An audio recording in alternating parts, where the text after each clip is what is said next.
গ্রামের মানুষের একটা মজার একটা জিনিস আছে। এটা কি? নিজেদের পুকুরের মাছ খায়, পুকুরে ধরে সেই মাছ খায়। আসলে অন্যরকম মজা। তা আমি একটা জায়গায় বেড়াইতে আসছি, আর সে ওখানে মাছ ধরতেছিল, তো আমি একটু ভিডিও শুট করলাম। অনেক বড় বড় মাছ, এক একটা কাতলা মাছ ছিল প্রায় 5 কেজি ওজনের। তো ওরা বলতেছে যে এই মাছগুলো আরো বড় করতে। 5 কেজি ওজনের কাতলা তাও ধরে না, ছেড়ে দেয়, দেখছেন? তো যাই হোক, পুকুরটার ভিতরে যে বড় বড় মাছ দেখলাম, আসলে দেখে ভালো লাগলো। আমি আসলে এখানে গেস্ট, আমি তো কোনো কমেন্ট আমার দ্বারা হবে না। তবে আলহামদুলিল্লাহ সবকিছু মিলাই ভালোই ছিল। জেলেরা আসছে মাছ ধরতে। আমি অবশ্য একটু দেরি করে গেছি মাছের এখানে, তবে শুরুতে যদি মাছ ধরাটা দেখাতে পারতাম তবে ভালোই তো। পুকুরটা অনেক বড় ছিল। দেখেন কত বড় বড় মাছ ধরে ছেড়ে দিতেছে। তো একটা কাতলা রাখছে, আর বাকি সব কাতলাগুলো আবার ছেড়ে দিছে। এক একটা কাতলা 10 কেজি ওজন হবে, তখন না কিলো উঠাবে।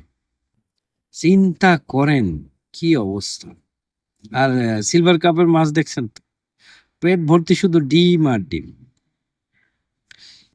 গ্রামের মানুষদের এইটাই মজার জিনিস, যে তারা যা খায় ফ্রেশ খায়।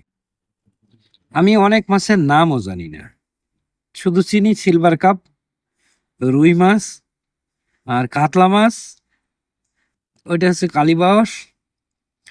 আরো অনেক মাছ ছিল আর কি। যাই হোক, মাছ ধরা দেখে খুব ভালো লাগতেছিল।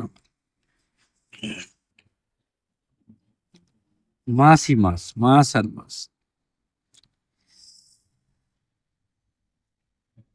আসলে মাছ ধরা দেখতে না অন্যরকম মজা। যারা আসলে মাছ ধরা পছন্দ করেন তাদের কাছে তো এগুলা অবশ্যই, নিঃসন্দেহে ভালো লাগবে মাছ ধরা দেখা।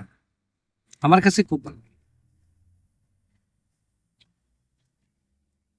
এই মাছগুলো বোধহয় জেলেরা নিয়ে যাবে।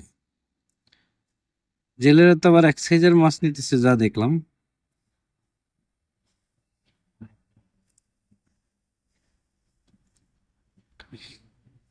পুকুরের মাছ তো কোনো সার মাটি তেমন একটা দেওয়া নাই, একটা ফ্রেশনেস একটা ভাব আছে। আর মাছগুলো খেতে খুব স্বাদ। আমি যেহেতু ওখানকার গেস্ট ছিলাম, অবশ্যই আমি মাছ খাইছি, অনেক মজার মজার মাছ। ওইদিনকে ভালোই মাছ ধরছিল, এরকম 3 হাঁড়ি মনে হয়। এই মাছগুলো ওদের খাবার জন্য রাখছে।